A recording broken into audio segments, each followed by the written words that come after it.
오늘 우리 가운데 함께 하셔서 우리를 이끄시고 붙잡아 주시는 주님과 동행하며 나아갈 때에 찬송가 150전 찬양하시면서 3월 20일 새벽 예배를 시작하도록 하겠습니다.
함께 기도하겠습니다.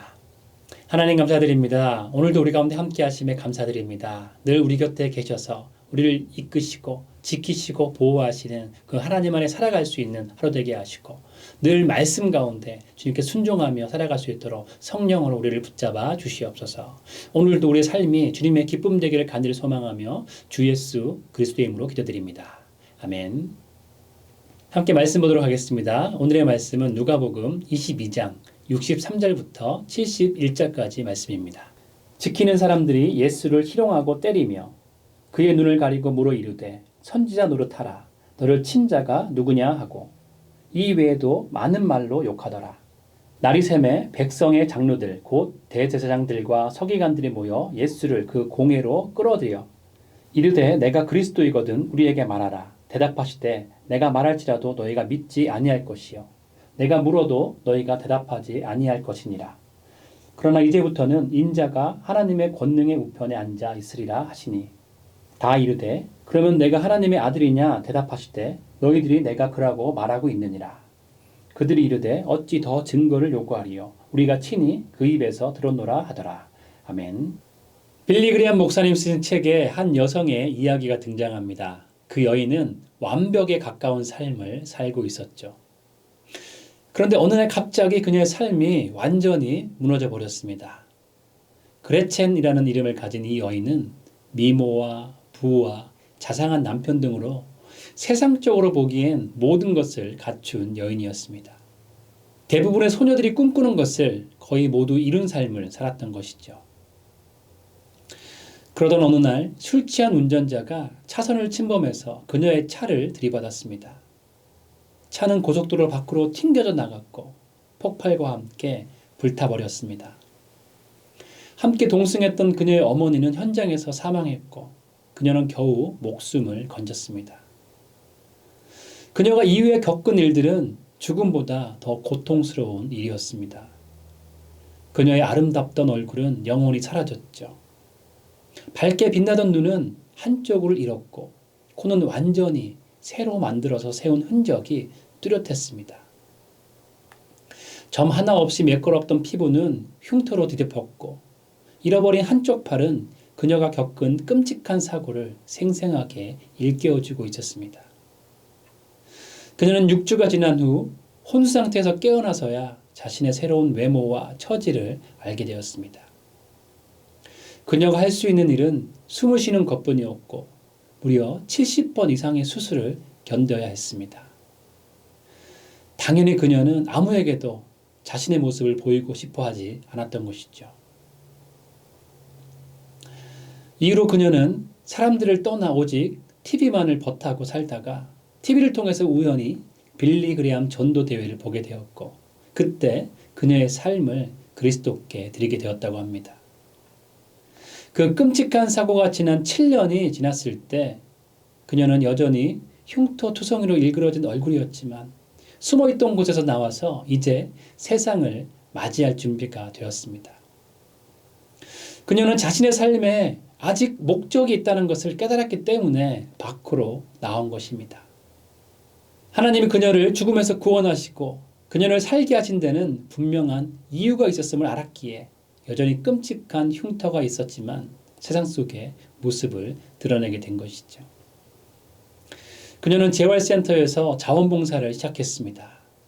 그곳에서 그녀는 인생에서 불공평한 일들을 겪은 다른 사람들을 만나게 되었죠. 그들은 그녀의 얼굴을 보았고 그들이 겪은 일들을 그녀가 이해하는 것을 알았습니다. 아주 자연스럽게 그녀의 사역이 시작된 것입니다. 이제는 더 이상 과거에 얽매이지 않고 지금에 감사하며 만족하고 삶의 새로운 의미를 찾고 살아가는 그녀의 모습이 불공평한 일을 겪은 많은 사람들에게 희망을 주는 삶으로 바뀌게 된 것입니다. 우리가 함께 보고 있는 누가복음 22장에는 정말로 부당한 일들이 너무나 많이 일어나고 있습니다. 예수님은 백성들에게 선을 행하셨습니다. 예수님은 도움이 절실히 필요한 사람들에게 이적을 행하시고 천국 복음을 전하셨습니다. 그리고 이제 예수님 주변에 있는 사람들뿐만 아니라 세상 모든 사람들의 구원을 위한 발걸음을 옮기고 계신 것이죠. 그러나 민족의 지도자들은 오히려 예수님을 죽이려고 악한 꾀를 내고 있습니다. 거짓된 죄목을 덮어 씌우고 하나님의 아들이신 그리스도를 조롱하고 있습니다. 오늘 본문 63절부터 보게 되면 예수님을 지키는 사람들은 그러한 권한이 없는데도 불구하고 예수님을 희롱하고 있습니다. 심지어 눈을 가리고 때린 후에 선지자처럼 알아맞혀보라고 모욕을 하고 있습니다. 그리고 여러 가지 말로 욕을 합니다. 그런데 64절에 욕하더라 라는 단어를 헬라어로 보게 되면 불경스럽고 조롱이 섞인 욕설만을 의미하는 것이 아닙니다.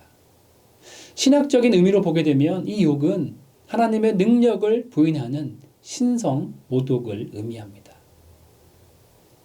그래서 이 단어는 예수님의 대적자들은 곧 하나님을 대적하는 자들임을 보여주는 단어입니다. 예수님의 은혜와 사랑과 이적을 본 많은 사람들은 예수님을 하나님의 아들이라고 칭하고 있지만 예수님께 돌아온 것은 하나님의 능력을 거부하고 모욕하고 희롱하고 있는 것입니다. 그리고 66절에서 열린 공회는 너무나 불법적이고 불공평하게 열리고 있음을 말씀합니다. 이 공회는 유대인의 법적 관행에 완전히 어긋나는 재판의 모습을 하고 있죠. 낮에만 열 수 있는 공회를 새벽 미명에 열고 있습니다. 재판이 공회의 정식 장소가 아니라 대제사장 가야바의 집에서 열린 것도 불법 중의 하나입니다. 유대교의 사형 선고 재판은 이틀 동안 지속이 되어야 함에도 불구하고 예수님은 하루 만에 일사천리로 자신들에게 유리하게만 진행하고 있는 이 유대인들에게 의해서 진행되고 있는 것이죠. 예수님께는 자신을 변호하도록 허용하지도 않았습니다. 더구나 이때는 유월절 기간입니다. 유월절 기간에는 어떤 재판도 허용되고 있지 않은데 이 공회는 유월절 기간에 불법적으로 이루어지고 있는 것이죠. 그리고 유대교의 관행에서는 공회원 가운데 가장 경험이 적은 자가 먼저 투표하고 대제사장은 마지막에 투표하게 되어 있습니다. 그러나 예수님의 재판에서는 대제사장은 즉시 유죄 판결을 선언하고 있는 것을 보게 됩니다. 사실은 이 재판 자체가 말이 안 되는 것은 공회에서는 사형 재판 자체를 할 수 없습니다. 정의가 왜곡되고 사법체계가 순전히 명색뿐임을 여신이 드러내는 불법적인 재판인 것이죠. 오늘 말씀을 보면 이 세상에 가장 불의한 일을 겪으신 분이 바로 예수님이심을 보게 됩니다. 제자들이 예수님을 배신하고 부인하고 버렸습니다. 유대 종교 지도자들이 체포하고 신문하고 정죄하고 있는 그 어떤 방식도 정당하지 않았습니다. 그러나 우리가 오늘 이 말씀에서 얻을 수 있는 가장 값진 것은 불의함과 부당함에 보이신 예수님의 모습입니다. 하나님의 뜻에 복종하심에 있어서 예수님이 보이신 모범은 우리가 세상의 부당함을 어떻게 견뎌야 할지 모범이 되시고 계신 것이죠. 일반적으로 세상 사람들은 불의한 일을 당하면 어떻습니까? 불의한 일에 반응하는 요즘 사람들의 행동을 보복운전을 통해서 알 수 있습니다. 운전을 하고 있는데 다른 차량의 운전자가 나를 기분 나쁘게 하면 위협하고 심지어는 폭행하고 상대방 차량을 망가뜨리는 행동을 하기도 하는 것이죠. 제가 우연히 보복운전하는 영상을 본 적이 있는데 그 영상을 보면 정말 아찔합니다. 정말 위험하게 보복운전하는 영상이 너무나 많은 것을 보게 됩니다. 범죄학의 일반 긴장 이론에 의하면 이러한 보복은 순간적인 분노에 의해서 충동적으로 발생하는데 개인이 부당한 대우를 받았다고 느끼는 순간 분노심이 일어나게 되고 그 분노심은 충동적인 비행 행위로 표출된다고 합니다. 도로상에서 운전하던 중에 상대 운전자로부터 부당한 침해를 당했다고 느끼게 되면 순간적으로 분노가 발생하고 그 분노가 곧 보복운전으로 이어지는 것이죠. 이 분노는 아주 작은 일로도 생기게 되는 것을 보게 됩니다. 대개 상대 운전자가 법규를 위반해서 운전을 위험하게 한 경우에 분노가 오기도 하지만 방향 지시 등 없이 내 앞으로 갑자기 끼어들어도 분노가 생기게 되는 것이죠. 제가 미국에 처음에 왔을 때 패서디나 지역에 살게 되었기 때문에 한국의 운전 습관이 싹 사라지고 아주 젠틀한 운전을 하게 되었습니다. 그런데 한인타운으로 이사를 한 뒤에는 여기가 한국인지 미국인지 구분을 할 수가 없게 되었습니다. 정말 당황했던 것은 방향 지시등을 켜고 레인 체인지를 하려고 한참을 기다려도 차들이 양보를 해주지 않아서 계속 직진만 했던 기억이 있습니다. 차 한두 대가 양보를 안 하는 것이 아니라 열 몇 대가 양보를 계속 안 해주니까 너무하다 싶은 생각이 들었습니다. 법규를 지키고 나이스하게 운전을 하니까 오히려 손해를 보는 경우가 생기게 되는 것입니다. 또 한 가지는 인터넷 댓글로 분노를 표출합니다. 인터넷이라는 가상 공간에서 자신을 감출 수 있는 익명성이 보장되니까 마음에 들지 않으면 마음껏 상대방을 비방합니다. 그런데 문제는 그 비방이 무심코 던진 돌에 개구리가 맞아서 죽듯이 비방을 받는 사람들에게 굉장히 큰 아픔으로 남게 된다는 것이죠. 개인 간에도 문제가 되지만 연예인들은 문제가 더 심각합니다. 불특정 다수가 비난을 하고 정말 도를 넘는 악플에 계속 시달리고 말이 꼬리에 꼬리를 물고 부풀려지면 정말 걷잡을 수 없이 상황이 바뀌게 되면 사람이 죽음에까지 이르게 되는 것이죠. 우리는 작은 일에 분노하고 화를 냅니다. 남이 한 말에는 심각하게 반응하지만 내가 한 말에는 별일 아니라고 생각합니다. 내가 조금이라도 손해를 보게 되면 대로받은 것을 말로 되돌려줍니다. 내가 조금이라도 부당하게 느끼게 된다면 사실 여하에 관계없이 상대방을 비난하기 시작합니다. 그러나 예수님은 절대 그렇게 하지 않으셨습니다. 예수님은 부당하게 체포당하시고 명색뿐인 재판에서 유죄 판결을 받았습니다. 세상 그 누구도 예수님보다 억울한 재판을 당하지는 않았을 것입니다. 예수님은 그 부당함에 대해서 하나하나씩 논리정연하게 변화질 수 있었습니다. 그리고 그 부당한 상황에서 충분히 벗어나질 수 있는 능력이 있으셨습니다. 그런데 예수님은 어떻게 반응하셨나요? 예수님은 하나님의 뜻과 계획에 순종하셨습니다. 나의 부당함보다 하나님의 뜻이 더 중요했던 것입니다. 눈앞에 있는 불의보다 앞으로 펼쳐질 하나님의 계획을 보셨기 때문에 예수님은 하나님께 순종함으로 불의를 참으신 것입니다. 에베소서 4장 26절 말씀은 분을 내어도 죄를 짓지 말며 해가 지도록 분을 품지 말고라고 권면합니다. 불의가 있을 때라도 분을 품지 말라는 것이죠. 그리고 시편 기자는 시편 141편 3절에서 여호와여 내 입술에 파수꾼을 세우시고 내 입술의 문을 지키소서라고 기도하고 있습니다. 다른 사람들의 말에 일일이 반응하면서 나 또한 똑같은 사람이 될 필요가 없다는 것이죠. 예수님께서도 마태복음 7장 1절에서 비판을 받지 아니하려거든 비판하지 말라라고 말씀합니다. 우리의 입술을 우리가 보호하는 것도 필요합니다. 더불어 원수 갚는 일은 하지 말아야 합니다. 예수님께서는 나는 너희에게 이르노니 악한 자를 대적하지 말라. 누구든지 내 오른편 뺨을 치거든 왼편도 돌려대며 라고 말씀하십니다. 우리는 이 세상 속에서 그리스도의 향기가 되어야 합니다. 우리의 모습을 통해서 예수님의 아름다운 향기가 나타나도록 해야 합니다. 우리는 이 세상의 빛과 소금입니다. 예수님의 제자로서 이 세상의 아름다운 복음의 빛을 비추고 세상이 썩지 않도록 보호하는 소금의 역할을 해야 하는 것이죠. 우리는 이 세상 속에서 너무나 큰 사명을 가진 것입니다. 예수님께서 눈앞에 불의와 불공평에 반응하기보다 하나님의 뜻과 계획에 순종하신 것처럼 우리도 우리를 통한 하나님의 비전을 바라봐야 할 것입니다. 잠언 11장 7절은 불의는 소망이 없고 로마서 1장 18절은 불의는 하나님의 진노를 불러일으킨다고 말씀합니다. 모든 불의한 일은 하나님께서 선악간에 판단하시고 심판하시도록 내어 맡기고 여러분은 예수님처럼 이 땅 가운데 하나님의 나라의 삶은 어떤 삶인지를 전하시는 귀한 삶을 사시기를 주님의 이름으로 축원드립니다. 그래서 우리는 불의함 가운데서도 하나님의 신실하심을 바라봐야 합니다. 샌프란시스코 자이언트 팀의 투수였던 데이브 드레베키는 큰 재앙과 같은 일을 겪었습니다. 그러나 그 재앙 같은 일을 겪은 다음에는 기적적으로 회복되어서 스포츠 세계를 놀라게 했습니다. 많은 노력과 고투 후에 데이브는 스타가 된 훌륭한 투수였습니다. 데이브는 자신의 팀 코치들을 능가했고 그 팀이 내셔널리그 우승팀이 되는 것을 꿈꾸고 있었습니다.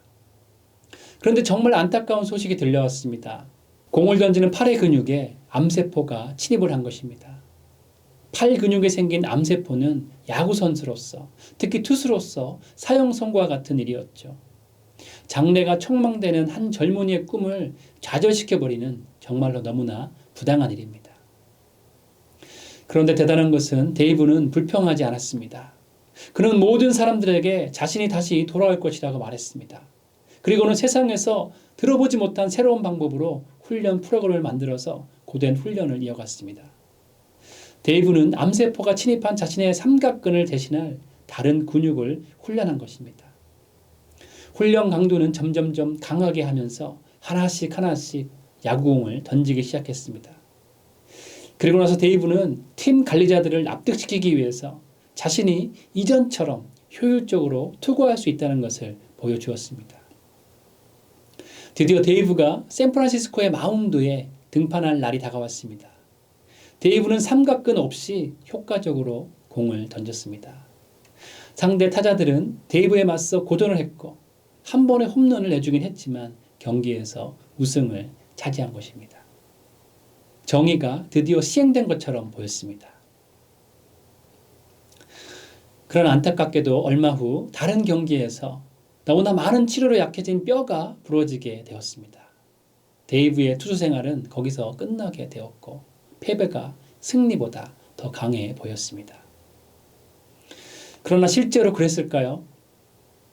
데이브는 그 모든 것을 경험하는 동안 평안을 누린 것을 간증하고 다녔습니다. 그 과정 가운데 포기하지 않는 믿음으로 노력한 데이브는 우울증도 생기지 않았습니다. 데이브는 그 모든 것을 통해서 나는 전적으로 하나님을 신뢰하는 법을 배웠다라고 말했습니다. 이것이 바로 누가복음 22장의 이야기입니다. 사탄은 유다와 예수님과 베드로 그리고 다른 제자들을 공격했습니다. 사탄은 유다에게 성공했습니다. 그리고 잠시 동안이지만 베드로에게도 성공했습니다. 그리고 사탄은 유대 종교 지도자들을 지배했습니다. 하나님의 뜻 가운데 그러한 일들이 필요했기 때문에 하나님께서 허락하신 것이죠. 우리의 삶에도 사탄의 공격이 있습니다. 불의한 일을 통해서 사탄은 우리를 하나님을 신뢰하지 못하도록 흔드는 것이죠. 그러나 그때 예수님을 바라보시기 바랍니다. 사탄의 공격은 결코 예수님께 성공하지 못했습니다. 예수님은 시험의 때에 오직 하나님의 말씀을 붙잡았습니다. 하나님의 뜻보다 자신의 뜻을 행하고 싶은 순간에도 기도함으로 그 시험을 통과하셨습니다. 예수님은 아버지의 뜻을 따르는데 자신의 삶을 전적으로 드린 것입니다. 그것이 부당한 재판과 십자가에 못 박히는 고통을 겪는 의미였을지라도 포기하지 않았습니다. 어떠한 순간에도 예수님의 사명을 잊지 않으셨던 것이죠. 그 모든 것을 통해서 예수님은 하나님의 영광을 드러내셨고 하나님의 아들로서 다시 오실 심판자임을 세상에 보여주셨습니다. 우리도 삶 가운데 불공평한 상황들을 처하게 될 때가 있습니다. 불공평한 일이 생길 때 우리는 따라야 할 모범이 있는 것이죠. 바로 마지막까지 순종하시는 예수님의 모습입니다. 그리고 예수님은 끝까지 흔들리지 않고 하나님을 신뢰했습니다. 이런 예수님의 모습을 통해서 우리의 현실의 삶에 도전을 받게 되는 것이죠. 여러분은 유다와 베드로와 같이 현실에 굴복할 것입니까? 아니면 마귀를 대적하고 기도함으로써 시험의 때를 이기며 세상의 불의를 견디면서 하나님의 선하심을 이 세상 가운데 증거하실 것입니까? 우리가 불의 가운데 해야 할 일은 똑같은 방식으로 불의에 대적하는 것이 아닙니다. 불의 뒤에서 우리를 흔드는 사탄에게 넘어가서는 안 됩니다. 우리가 해야 할 일은 하나님의 뜻과 계획을 바라보는 것입니다. 불의 가운데서도 끝까지 하나님을 신뢰하는 것입니다. 그리고 나의 자존심과 나의 분노가 아니라 하나님의 말씀에 순종하는 것이 바로 우리가 해야 할 일인 것이죠. 사랑하는 ANC 모든 성도님들은 어떤 상황에서도 늘 하나님께 속하고 하나님의 말씀 가운데 거하시며 세상 가운데 참 그리스도인으로서 복음의 빛을 비추시는 여러분 모두 되시기를 주님의 이름으로 축원드립니다. 함께 기도하겠습니다. 하나님 감사드립니다. 우리의 삶 가운데 주님께서 함께 하심에 감사드립니다. 어떠한 사단의 공격에서도 주님께서 함께 하시고 우리 가운데 역사하심에 감사를 드립니다. 사단의 공격과 세상의 불의한 일들 가운데 우리가 똑같이 반응하는 것이 아니라 그 순간에 예수님을 바라보게 하시고 하나님의 뜻과 계획을 바라볼 수 있도록 아버지 붙잡아 주시옵소서. 우리의 삶이 말씀과 성령의 붙들림 받아서 정말 예수님처럼 하나님의 말씀을 전하고 이 세상 가운데 하나님의 귀한 뜻을 전할 수 있는 우리의 삶이 될 수 있도록 아버지 붙잡아 주시옵소서. 오늘도 주님 안에 거하기를 소망합니다. 오늘도 말씀 안에 거하기를 소망합니다. 오늘도 성령 안에 거하기를 소망합니다. 우리를 붙잡아 주셔서 주님 안에 승리할 수 있는 하루 될 수 있도록 아버지 은혜 베풀어 주시옵소서. 우리 삶 가운데 놀랍게 역사하실 주 예수 그리스도를 기대하며 예수 그리스도의 이름으로 간절히 기도드립나이다. 아멘. 함께 계속적으로 주님 앞에 기도하며 나가도록 하시겠습니다.